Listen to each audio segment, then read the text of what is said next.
Place the driver's cabin at the front. Install the rotating mixer drum at the back.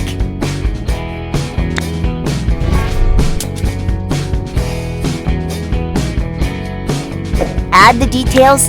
Perfect!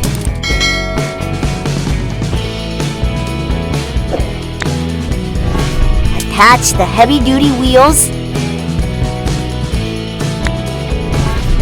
Fenders go on to keep mud away.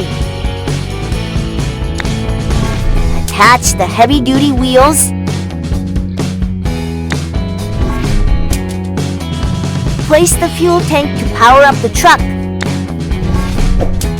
Attach the heavy-duty wheels. Great!